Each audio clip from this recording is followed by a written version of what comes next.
Have you ever watched someone you love get trapped in a storm of their own thoughts? That's what anxiety can feel like. It's not just feeling a bit nervous before a big event or worrying about paying a bill.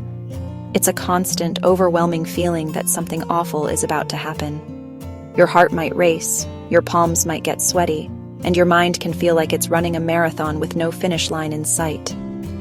It's a physical, mental, and emotional whirlwind that can be incredibly isolating for the person experiencing it.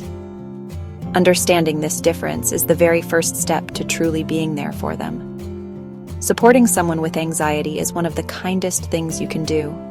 When you're in the thick of it, anxiety tells you that you're a burden, that no one understands, and that you're completely alone. Having a friend or family member who stands by you, even when they don't have all the answers, is like a lighthouse in that storm.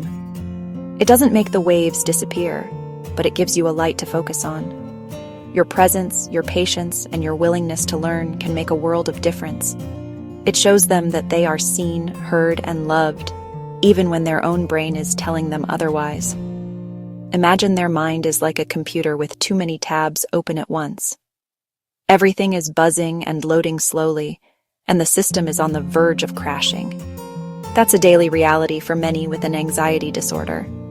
Simple tasks, like going to the grocery store or making a phone call, can feel like climbing Mount Everest.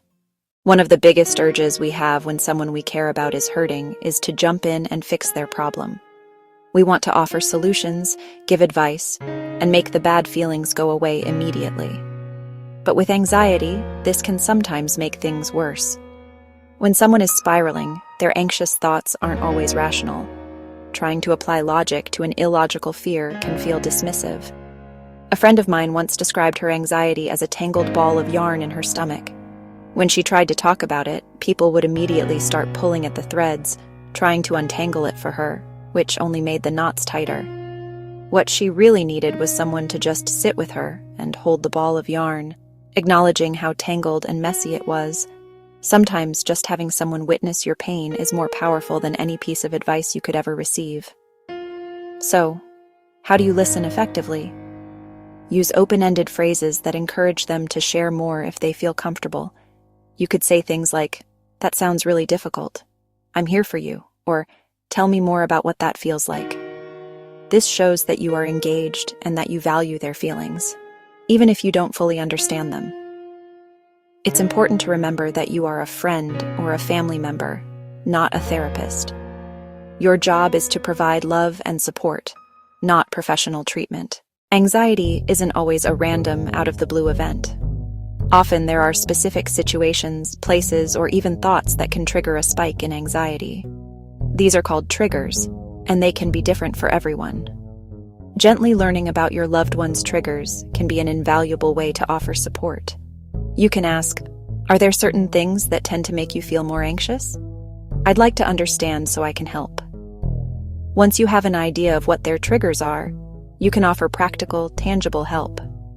For example, if you know your friend gets overwhelmed by grocery shopping, you could offer to go with them or even pick up their groceries for them.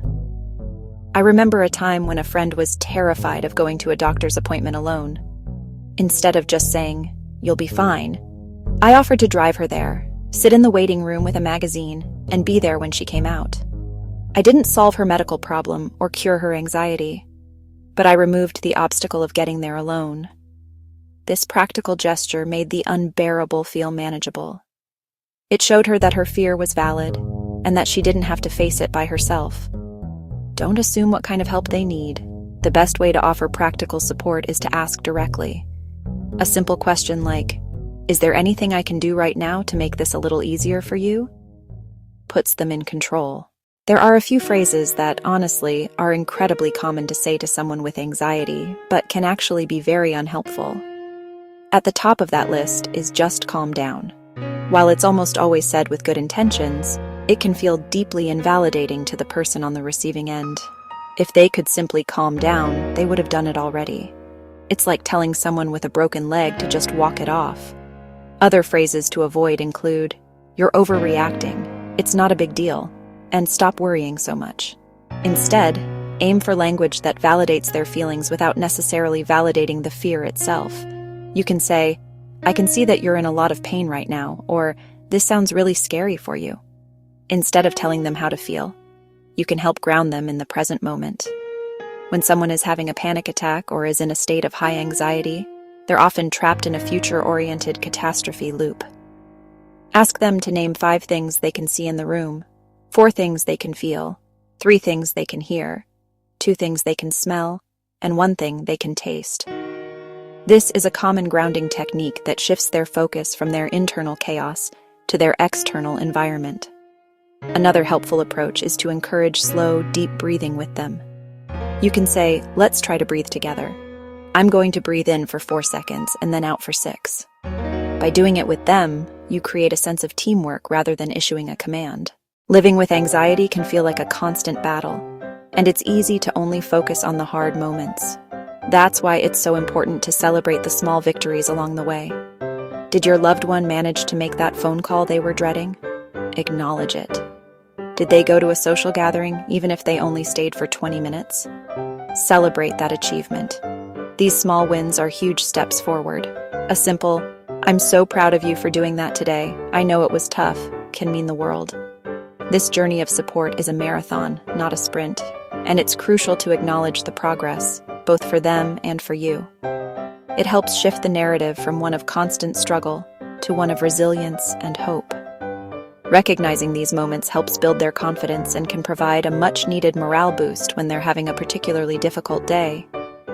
You are their cheerleader, reminding them of their own courage. Now, let's talk about you.